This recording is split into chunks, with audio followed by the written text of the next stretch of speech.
Brian, I'm not going to mention the word pressure, but expectation. You know, you're expected to win tonight and you did comfortably. How was it? I thought that was a really good workout for us. I'm really pleased with that because, you know, every team's got things to fix up early in the season.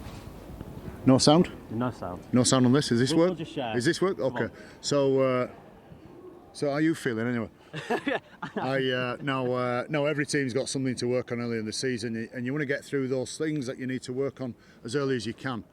And while you want to win, you actually want to be exposed a little bit. And I thought York were a really tough team, and it was a contest for a long while. So there was a couple of moments there where I got a bit shaky, and I thought, wow,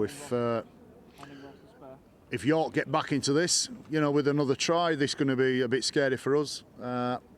And it was in that period where I thought we were really tough, both with the ball. We had a couple of moments where we started our set 3 inches from our try line and really converted and finished it right down the bottom end of the field, which it's what the game's about during those tough periods. So all in all, really pleased with it. Got the win, scored some tries, but it was a really tough game and got a decent workout. Congratulations. And who stood out for you? Who was your player of the match tonight? I thought the guy that really had an influence over, especially our shaky period, was Lockwood, our captain. He played some tough stuff. He came up with a nice bit of subtle skill there for a try. And sometimes when you lose your way a little bit, where we started to get a bit offloady and a bit soft, you know, we start to bounce around and try to look too cool with the ball. You know, that's when we got in trouble. And it's usually people like Lockie. I thought the both starting front row was Lockwood and Cooper. Really laid a marker down for our offensive game plan anyway. And great try from Briscoe as well, new signing. How's he settled into the club? Yeah, he's a familiar face both in the town at this club. So he's been with the team on and off through a dual reg relationship for a number of years. But that's just one of those ones where you feel lucky as a coach, because if you give him the ball in that type of area, he's got a great finish. He's got some of that freakish strength about him. And any word on Senny Lefeo? Yeah, that's a real shame. I mean, we lost Craig Kopchak last week in a warm-up game with a knee, and I think Jesse's dislocated his shoulder.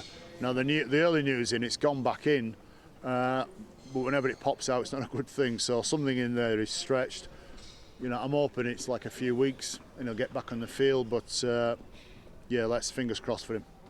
And looking ahead to next week then, Clash of the Titans, you're up against Lee. How do you prepare for a big game like that? Easy, because the big games, you know, that you don't have to say too much for that. Really looking forward to that. They've laid a marker down, haven't they, with the score that they rattled up against Whitehaven there. So, yep, that's going to be a really big game. I hope the whole of Featherstone and surrounding areas gets down to Post Office Road and makes it a really big crowd for us. We're going to need all the help we can get. Well, we'll be there live on Premier Sports, of course. But just a note on the fans, actually. 6 coach loads of Featherstone fans came over, packed out that stand tonight. What did their support mean to you? And For sure, it's a massive statement, and they've always been a notable set of fans, haven't they, Featherstone? And they were great tonight. They were fantastic. And sometimes when you do go through those tough periods, it does have an effect on the players. It has an effect on how quickly they move. It has an effect on that level of expectation we talked about. It's true. Because if you've got 250 people just sat in the stand, they have some expectancy, but 6 coach loads of people, there's some pressure there on the boys, and I use the word now, there's some pressure on them. They've got to come up with it. No, and it does have an effect, and you know, they were really good tonight, and it's pleased for them that they got the win as well. Brilliant. Well, I'm not expecting too much next week, but looking forward to... Sounds like an Alan Partridge sketch. Getting a bit ridiculous now. Right. But looking forward to a big clash live on Premier Sports. Thanks very much, and Cheers, well done. Bye.